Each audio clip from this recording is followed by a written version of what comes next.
My name is Joshua Pex. I'm an Israeli lawyer, and today we're going to speak about opening an NGO in Israel, which is called in Hebrew an Amuta.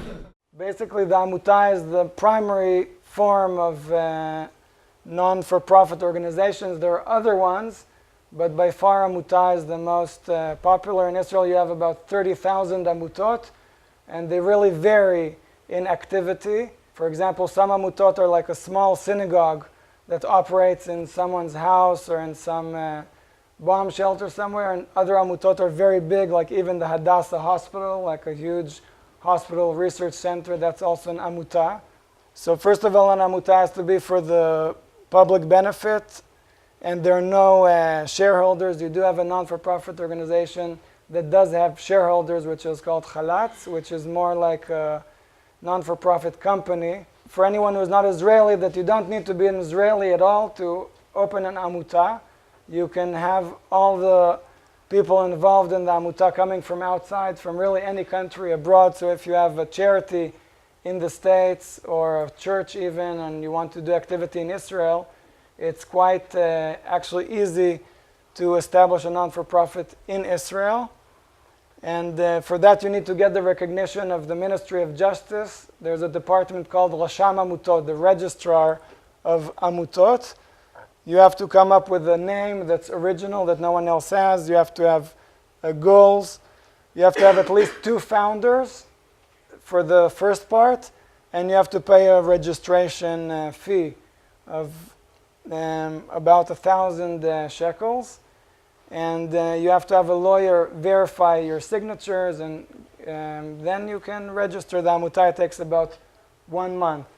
It's actually becoming more and more difficult to open a bank account in Israel for an amuta. The amuta operates by bylaws. We usually recommend to use the standard bylaws. These are like the rules how the amuta will operate. You need to add at least 5 more members after the registration. So you need really to think about a minimum of 7 members to run an Israeli NGO. You need 7 people, and it's best that they don't have family relations between them, like husband and wife, child and father, or brother and sister. It can create problems of like clash of interests. In the bylaws, you have a general assembly. All the members of the amuta need to meet at least once a year. Then you have a board of the directors, a minimum of 2 people. And then you have audit committee, also a minimum of 2 people. And the amuta needs to basically operate and use the funds it's receiving in order to promote its goals, as you specified at the beginning when you registered it.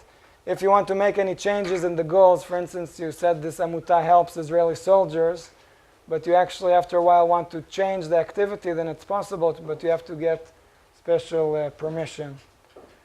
It's very important to think about proper management of the amuta. Once a year, an Israeli amuta needs to file to the government, to this registrar, sort of report of what activities have been done, and it's been reviewed, and sometimes corrections need to be made.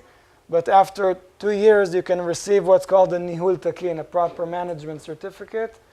And this is a certificate that you need for various activities. Later on, an amuta in Israel can file to receive a status according to, they call it Section 46, which means that people that donate money to amuta can get tax returns. But this is only for Israelis that donate to the amuta at the end of the year. If the amuta is recognized, they will get tax deductions from the Israeli tax authorities. This sometimes is done. Some of our clients really do lots of their work on their own, and then we as lawyers that help them establish the amuta only like intervene once in a while, like once a year when they need to submit the report.